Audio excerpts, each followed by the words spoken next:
జూబ్లీహిల్స్ లో గులాబీదే గెలుపు, మాగంటి సునీత గోపినాథ్ వెంటే జూబ్లీహిల్స్ ప్రజానికం.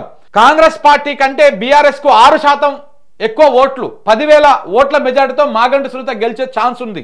నవీన్ వ్యవహార శైలితో దూరం అవుతున్నటువంటి బీసీ ఓటర్లు, రేవంత్ బుల్డోజర్ పాలన పైన ప్రజల్లో తీవ్ర ఆగ్రహావేశాలు ఉన్నాయి. పోటీలో ఏమాత్రం ప్రభావం చూపలేకపోయినా బీజేపీ చాణక్య స్ట్రాటజీ సంస్థ తాజా సర్వే చేసిందంట. సో 10,000 ఓట్ల మెజారిటీ, 6% ఓట్ల డిఫరెన్స్ తోటి బీఆర్ఎస్ పార్టీ గెలవబోతా ఉంది, మాగంటి సునీత గెలవబోతా ఉందని చెప్పేసి ఒక సర్వే చేశారు.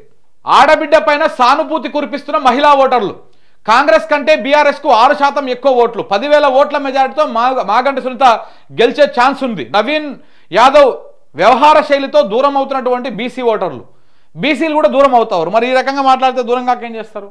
అవినీతిలో కూరుకుపోయిన కాంగ్రెస్ కు జూబ్లీహిల్స్ ఓటర్లు గట్టిగా బుద్ధి చెప్పనున్నారా? పోలింగ్ ఇంకా 10 రోజుల సమయం ఉండగానే జూబ్లీహిల్స్ లో బీఆర్ఎస్ పార్టీ గెలుపు ఖాయమైందా?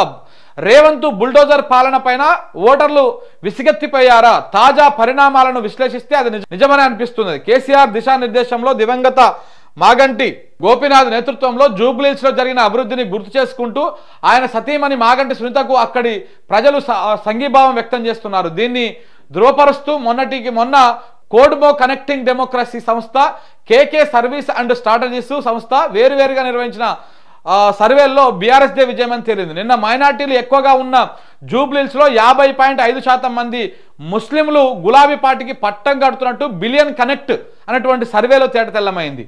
తాజాగా చాణక్య స్ట్రాటజీ సంస్థ చేసిన సర్వేలోనూ జూబ్లీహిల్స్ లో గులాబీ జెండానే ఎగరబోతున్నట్టు వెల్లడైంది. ఈ మేరకు ఓ యూట్యూబ్ ఛానల్ నిర్వహించినటువంటి టెలిఫోనిక్ ఇంటర్వ్యూలో చాణక్య స్ట్రాటజీ సంస్థకు చెందినటువంటి ఎన్నికల వ్యూహకర్త ముఖేష్ తన సర్వేకు సంబంధించినటువంటి పలు కీలక విషయాలను తెలిపారు.